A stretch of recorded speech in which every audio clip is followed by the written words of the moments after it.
La filosofía de la inseguridad social es una rama de la filosofía que estudia la inseguridad como un sentimiento que surge de la combinación de la ansiedad y el resentimiento.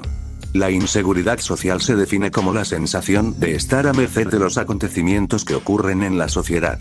Esta sensación puede ser causada por la retención de resentimientos del pasado y la proyección de un futuro incierto. Gonzalo Velasco Arias publicó un artículo sobre la filosofía de la inseguridad social en la revista Daimon, Revista Internacional de Filosofía. En el ámbito psicológico, la inseguridad se define como la falta de confianza y seguridad en uno mismo. Puede ser causada por una percepción de vulnerabilidad o por una sensación de inestabilidad que amenaza la autoestima. La inseguridad puede manifestarse en diferentes áreas de la vida, como el trabajo, el amor o las relaciones con los demás. Filosofía de la inseguridad social.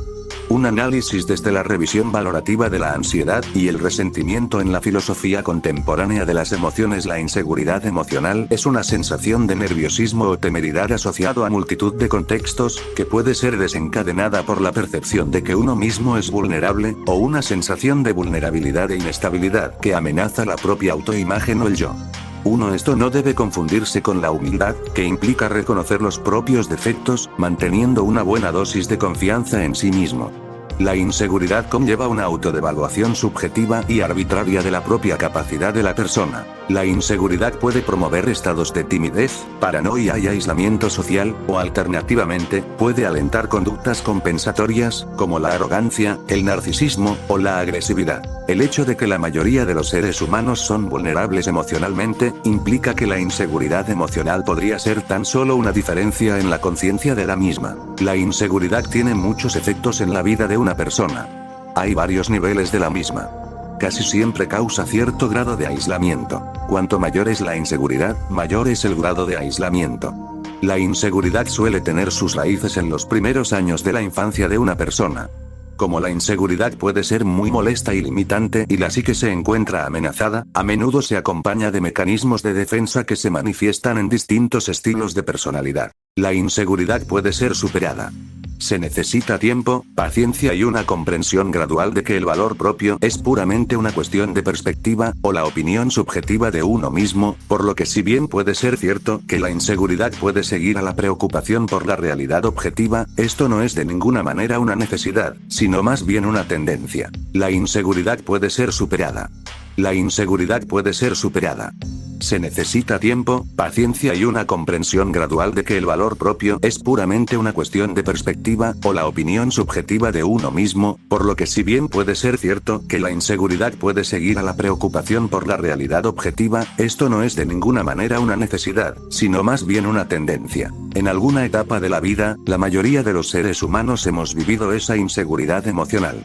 Hay varias formas o pasos para afrontar la seguridad emocional: ejercicios de meditación, valorarte a ti mismo, cambiar los pensamientos negativos por positivos, leer libros de autoayuda, hablar y platicar con nuestros amigos o familiares para socializar un poco más, y salir del aislamiento e inclusive buscar ayuda en un psicólogo, y si es muy severo, un psiquiatra. La primera de las etapas del desarrollo psicosocial que expone Erik Erikson, consiste en el desafío de encontrar la seguridad y aprender a confiar en uno mismo y el entorno.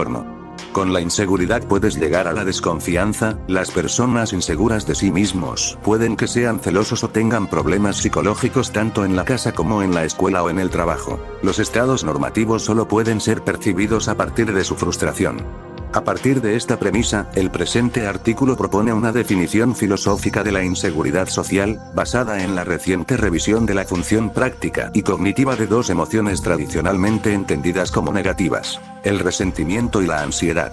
Se analizará el resentimiento como un potencial generador de vínculos políticos en la memoria de un pasado de protección arrebatada, y la ansiedad como un indicador epistémico en condiciones de incertidumbre objetiva.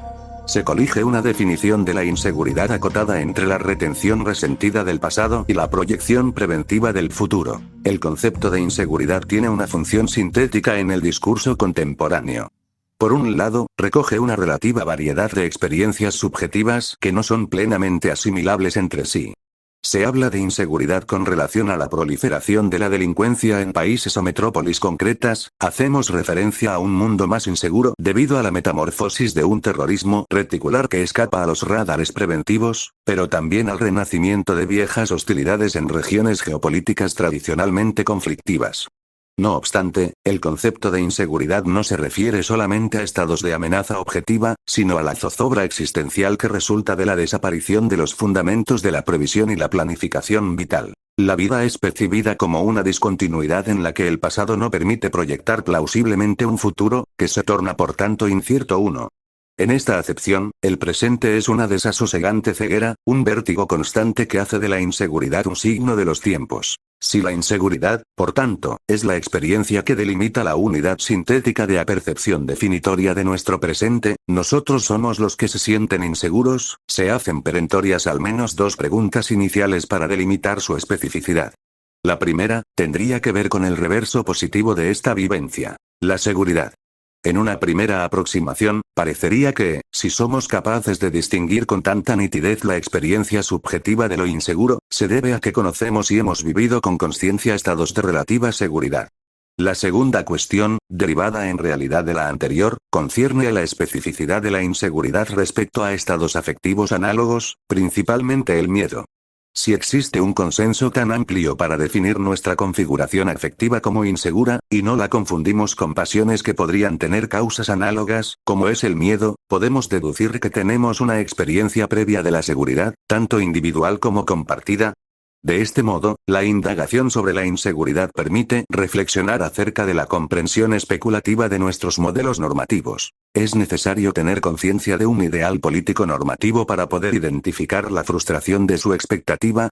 No podría ser, más bien, al contrario, el estado de privación el que, como en el caso de la enfermedad con relación a la salud, permite identificar la normalidad arrebatada. Quizás haya sido Georges Canguilhem II quien mejor haya explicado la antinomia entre la manifestación lógica y la temporal de los estados normativos. Lo anormal como anormal es posterior a la definición de lo normal. Sin embargo, la anterioridad histórica de lo anormal futuro es la que suscita la intención normativa, por lo tanto, no hay nada paradójico en decir que lo anormal, lógicamente secundario, es existencialmente primitivo. Canguilhem, 2009. 191. La conciencia del ideal normativo, por lo tanto, surge desde la vivencia de lo anormal. Este es el motivo por el que, tanto en las genealogías mítico-filosóficas sobre el origen de la conciencia moral como en el recurso hipotético al estado de naturaleza que sirve para explicar la génesis del orden político, la existencia de normas morales o cívicas siempre es posterior al acontecimiento del pecado o la caída. El estado de naturaleza es un estado amoral, de inocencia virginal, en el que ninguna norma es requerida. Así lo remarca Canguilhem en su comentario al estado de naturaleza de Rousseau. No existe, hablando con propiedad, un tiempo gramatical adecuado para el discurso acerca de una experiencia humana normalizada sin que haya una representación de normas vinculadas en la conciencia con la tentación de contrariar su ejercicio. Porque, o bien la adecuación del hecho y del derecho no es percibida y el estado de naturaleza es un estado de inconsciencia, ninguno de cuyos acontecimientos puede explicar el hecho de que de él surja la oportunidad de una toma de conciencia, o bien la adecuación es percibida y el estado de naturaleza es un estado de inocencia.